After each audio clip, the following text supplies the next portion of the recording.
Hello and welcome everyone to the 5G Factor. I'm Ron Westfall, Research Director here at the Futurum Group, and I'm joined here today by my distinguished colleague, Todd R Weiss, our team analyst who focuses on key areas such as 5G naturally, as well as telecommunications. And today, we will be honing in on the major 5G ecosystem developments that have quite simply caught our eye and got our attention. And so, Todd, Absolutely. yeah, right. Welcome back to the 5G Factor. Thanks for joining today. How have you been bearing up between our episodes? Well, thanks, Ron. It's great to be back with you. I'm always looking forward to these visits with you here on the 5G Factor. Well, right on. So let's keep the momentum going. And today, I think we are going to be visiting a topic that is top of mind for many of the decision makers. Quite simply, it's fixed wireless access, or FWA, a Yeah, technology that is uniquely enabled by 5G. And so I'm definitely looking forward to our conversation here.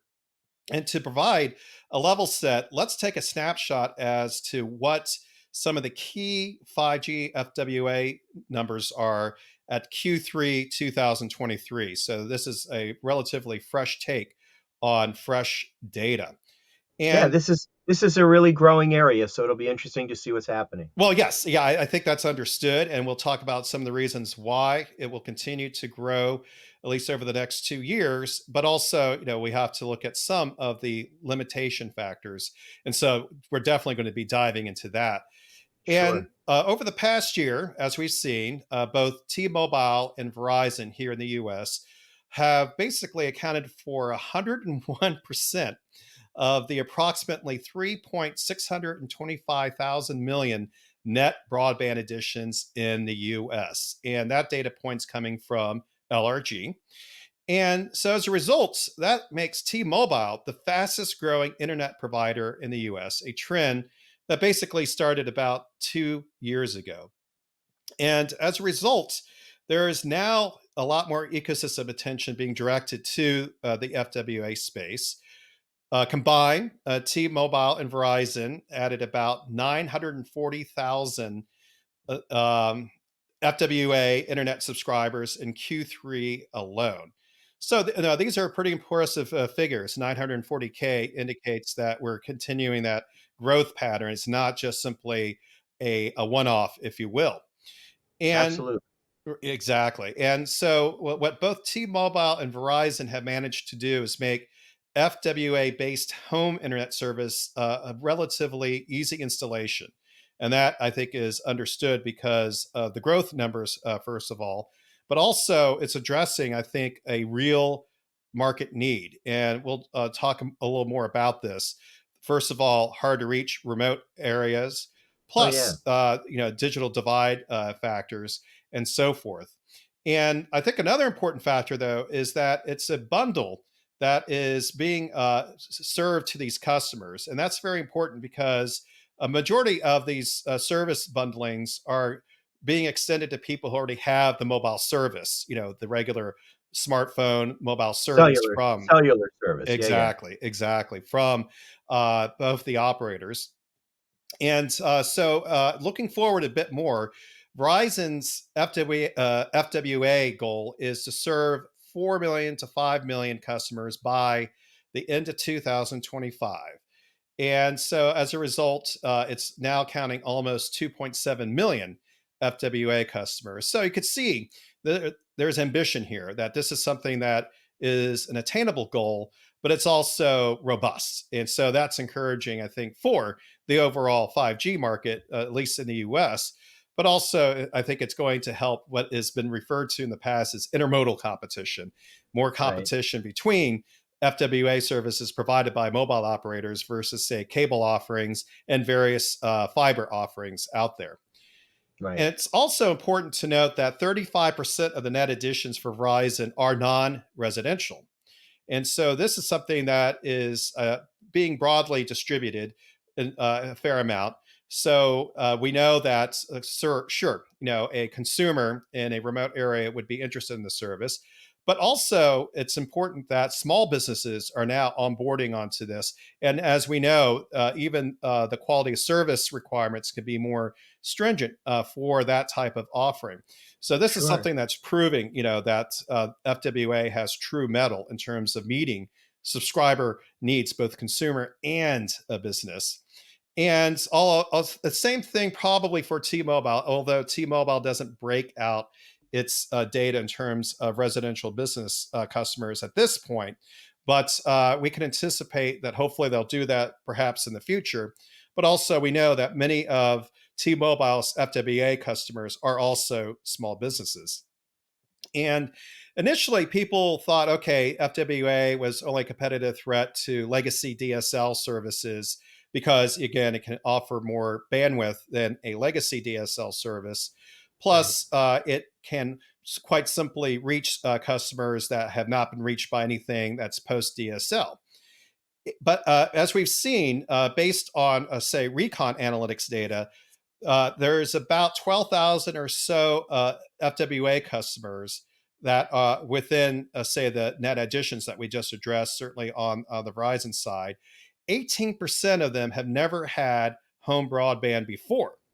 So Wow, that's a lot. it is. And so what this is indicating is that it's not just about the mobile providers adding on a new service to an existing customer or simply, reaching customers that are DSL. It's actually, in effect, garnishing or preempting a cable operator or an independent fiber competitor to reach these same customers. So this is good news in terms of, competition for new customers, but also for the overall FWA market as well as the overall 5G market.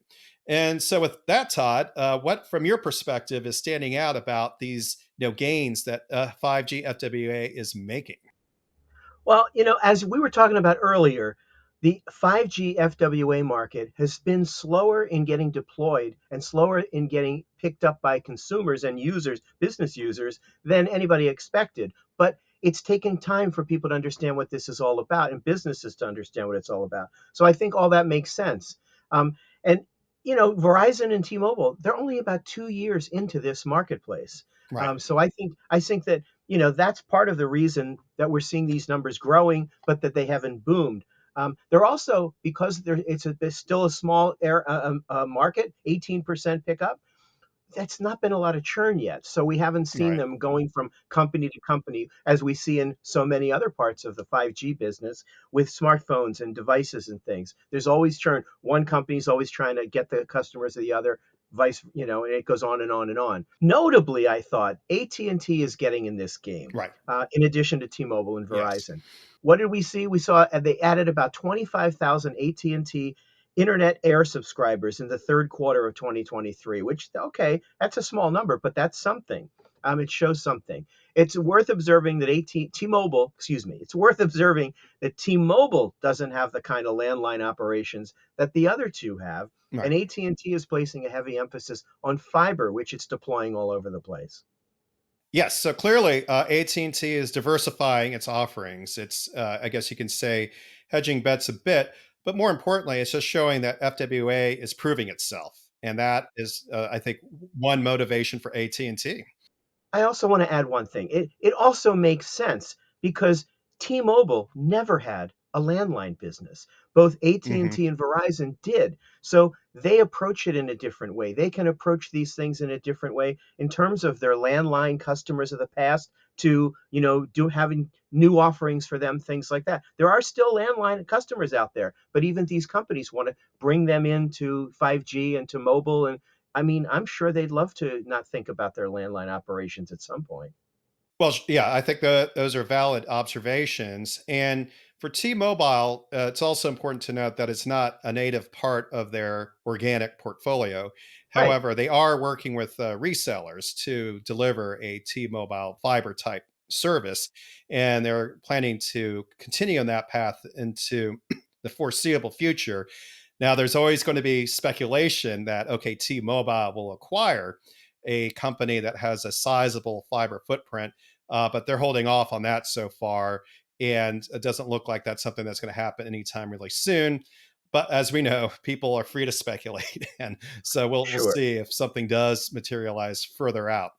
And on that, go ahead, Todd. No, I was going to say, and fiber is still growing. That's not maxed out in any way possible at this point. So, there's still risks inherent in that, but there's a great business in fiber that's expanding all over as services expand. Right. And built into it, and we touched on it briefly, is this is helping digital divide. Quite simply, customers that are very hard to reach in rural areas and Right. remote areas. And it's not exclusive to that. It can also be applicable to, what can be called gaps in coverage or limitations in getting, say, a fiber build for various reasons. It could be, something as basic as a small lake or a stream, but it's in a suburban park. So quite simply, the operators are going to use the technology that works the best and that Right. customers will be well satisfied with, and that I think is going to be an ongoing trend line here when it comes to 5G FWA services. And with that, now let's look further into the equipment that's being used for the FWA deployments. And I think we have to provide a little foregrounding here. As we know, the first 5G deployments used mid-band spectrum, and so tapping into that spectrum for FWA related capabilities also allowed, minimization of the intricacy of the deployment itself, because it's already spectrum that's been allocated to the operator. They're familiar with how to use it, and plus, allowed the operators to basically target low hanging fruit and get some revenue streams running right off of, for example, their 5G investments. Right. And basically, 5G midband can enable up to 100 megabits or more, again, depending on the environment.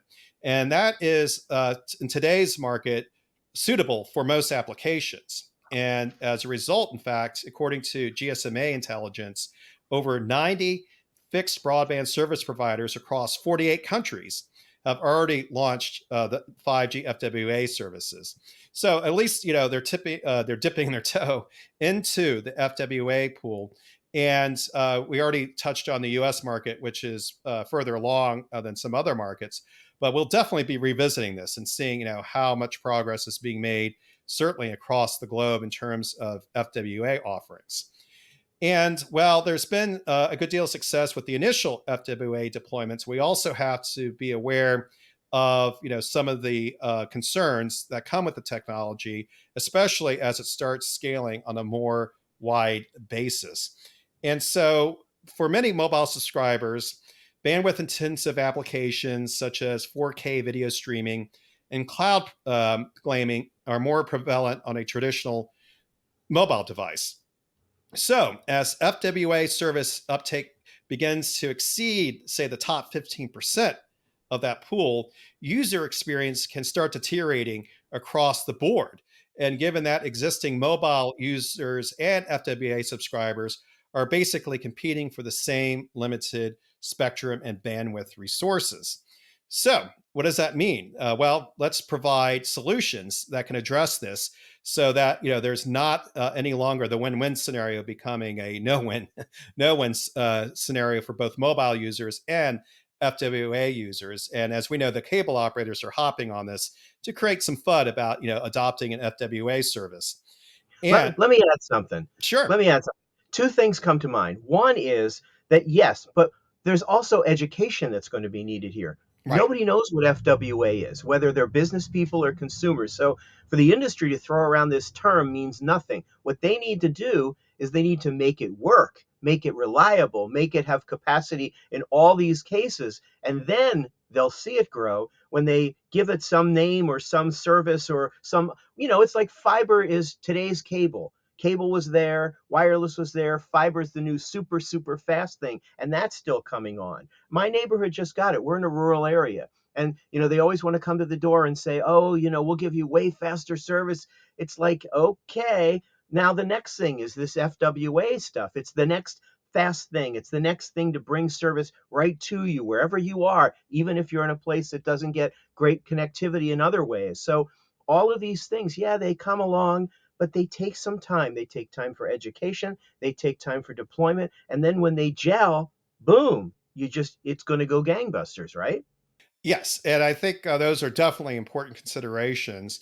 And to add to that point, it's not a matter of okay, just throw more capacity at it. That Right. is, simply densifying the cell deployments, and basically, it's a strategy that has been executed to tackle capacity in urban and densely populated areas. But when it comes to the rural and suburban areas, it's not such an effective approach. So I think this is an opportunity now to drill down into how can this challenge be addressed effectively and naturally on a cost basis as well. And so you're on a roll, Todd. What do you see out there in terms of what is a solution out there, approaches out there that can help 5G FWA reach its full potential? Funny you ask. Well, our friends at Nokia are doing stuff with this. All right, Nokia, sure. Nokia has just introduced what they call a next generation 5G fixed wireless broadband device to its FastMile product portfolio. In this portfolio is the Nokia FastMile 5G receiver and the Nokia FastMile 5G Gateway 7. Now, the Nokia FastMile receiver is a 5G receiver with 10 dBi high gain antennas and a 180-degree field of view. It Hmm. has a flexible outdoor design. The receiver can be mounted on a window grill, a pole, Hmm. anywhere outside your place. And it often can be done without tools, so it can be easily installed. And it makes it cheaper to deploy the thing. You send it to somebody, you let them put it up, whether it's a business or a Hmm. consumer address. And this Fast Mile receiver integrates into any home broadband network or can work with the Nokia Wi-Fi beacons outside in the neighborhood to extend coverage throughout the home. Now, the Nokia FastMile 5G Gateway 7 takes the power and performance of the 5G network and distributes it throughout the home using mesh Wi-Fi. A lot of people love these mesh systems. You put a bunch of different units in the house, and it basically covers it like a net. So those are very popular. And the Wi-Fi comes with high gain antennas with up to Hmm. 8 decibel gain and supports speeds of up to 7 gigabits per second using multi-link operations, which is pretty fast. It also then Nokia uses its own software to help make all this work even better and manage it easily. So using 5G Wave as a capacity overlay to serve nearby FWA subscribers can free up 5G midbands for mobile users. So this can help break down the use of the midband spectrums so that they can do more things with more users using the same amount of spectrum, which is what all these companies are trying to do is use the spectrum so that no one deteriorates their service, but they get to provide more services using those same things because different things have different demands on the spectrums, right? So Naturally.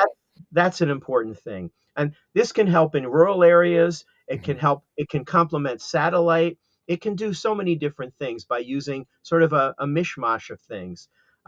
And I think that it also proves the viability of this wave for further distances where a clear line of sight is possible. That's the other issue. Some systems Mhm. require clear line of sight. Anything inside the middle. If there's a hill between you and where the service is, or a mountain or a building, there's issues. So all of these things are, issues that they have to keep resolving. And as they do, like we said, there's going to be a demand in service. But this is still the getting to where they want to get to, and it takes some time. But it will be. I'm sure you agree too. It will get worked out at some point. Yeah, no, those are excellent points, Todd. And yes, I think shining a light on Nokia's offering is helpful. Naturally, we'll be visiting other offerings. And for us, this is a solution that's standing out. One reason is that Nokia successfully implemented the millimeter wave approach for NBN in Australia, which is basically the national network down under. And so it's using that overlay capability to really address this challenge of how can FWA be scaled more efficiently and cost effectively, and also blending that millimeter wave investment into an ongoing push for a technology that's proving successful and competitive for the operators out there. So this Right. is, I think, definitely good news. And so we'll see now how other suppliers will be able to take advantage of those type of capabilities. Sure. And I think in terms of that perspective, it's also useful to know, how to consider a FWA service offering, or how can it best be deployed.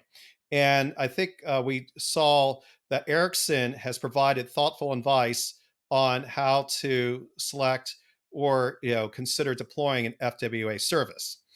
And as we know, FWA services are facing a lot of competition from fiber alternatives and DOCSIS alternatives and so forth. And so as a result, the operators, mostly the mobile operators, have two primary options to structure their tariffs for the FWA service. That's speed based and best effort. Now, speed based tariffs showcase that the speed can appeal to end users who are seeking transparency and reliability in the service. Now, the marketed speeds for FWA follow similar patterns as local regulatory requirements for a fixed broadband service. And that makes sense because, again, familiarity for the customer and, Sure. again, adhering to local regulatory mandates. In some cases, the operators are advertising average speeds, and in some markets, maximum speeds. So it's going to vary from locality to locality. We've seen this with regular cellular services and regular fixed services. Now, on the other hand, the best effort tariff plans focus primarily on volume-based plans. That is, the allowance of data usage of certain gigabits per month. And in some cases, it can be unlimited, although we know that ultimately unlimited offerings have a shelf life because of the inherent physics of the spectrum allocated and so forth. Right. Now, as a result, Ericsson is recommending the adoption of speed based tariffs, and I concur with that. And that is emphasizing the appeal of presenting up to speed values in contracts. And I think that's something that is educational, as we were talking about. But also, quite simply, the recommendation is stemming from the fact that many end users out there, or existing customers, are simply more attracted to plans that clearly define potential speeds and that align with their expectations. So really it offers more built-in assurances as to what they're buying and what to expect from the services. And from your perspective, Todd, what else is leaping out about the recommendations that Ericsson's providing here? Well, I thought I thought it's essential to recognize that FWA falls within the domain of fixed broadcast services. And speed based Right. tariff plans are commonly offered for these kinds of things. So it shouldn't be a shock, I don't think. This type of plan is well understood by consumers and by businesses, enabling service providers to monetize FWA as a broadband alternative. We're all used to being told up to these kinds of speeds, and if there's too much use, we may bump you down. I mean, we've been hearing this for 20 years, right? Right. So I don't think any of those things are unusual anymore. And Ericsson did a report, the Ericsson Mobility Report in June. They found that over one quarter of FWA service providers now offer such speed based tariff plans. Hmm. They're also called quality of service plans. So, Yeah. it's standards, right? And the other three quarters of are still best effort plans. We're going to try to give you this with volume based tariff plans with buckets of gigabytes per month. So one illustration of speed based pricing can be seen in a company called Amentel. Amentel's approach. Right. Amentel utilized multiple speed tiers, and they precisely target and segment the market. Users then have the flexibility to choose from various maximum speeds that align with what they need. And then, if you need more, there's a premium high speed offer that you can tailor to professional streaming or high demand users, who knows, gaming, whatever. Hmm. Ultimately, understanding and strategically implementing speed-based tariffs and FWA is going to significantly impact consumer engagement and targeted marketing and pricing flexibility. But these are things that I think people are used to. So they're going to, it's not going to be like a shock Right on. when Yes, these we things would arrive. avoid that bill shock. Yeah, yeah, yeah. This will just be okay. It's like I've been used to forever. Right Um, on. and and by embracing this approach and aligning with established industry practices, service providers can navigate the FWA landscape, make it work for them. I'm Hmm. sure they'll be able to make this a marketable business and expand it. And, they'll be able to compare it to what you have and what we can do now. People will look at those things carefully. So will businesses. Business and consumers will look at FDA offerings as they get more mature and more prevalent, and we'll say, hey, let's see if this is going to help us. That's how I sort of look at it. Yeah, and I think from our discussion, we are seeing that FWA is help fueling a new waves of innovation, and that is certainly including coming up with end user equipment that has better antenna design to Yeah, better enable the scaling of FWA services, as well as using millimeter wave overlay to help improve the coverage and optimization of the spectrum in terms of making that FWA offering not only reliable, but also competitive and something that consumers will want to buy probably on a speed based tariff moving into the future. And so all these yeah. things are coming together, and it's definitely most encouraging from our view. Oh yeah, there's so many cool things going on in 5G. Maybe we should do like a podcast about it sometime. Well, I'll tell you what, we'll definitely do a sequel to this. That there Okay, definitely will let's be do that. more FWA coverage Yeah. coming forth, and that's a great idea. And on that positive note, thank you again, Todd, for joining the webcast. And naturally, for our viewing audience out there, please make sure to reserve our channel on the Futurum Group and other channels out there that offer our podcast. And again, thank you everybody for joining today's podcast. And on that note, have a good 5G day, everyone. Thanks again for having me, Ron. See you next time.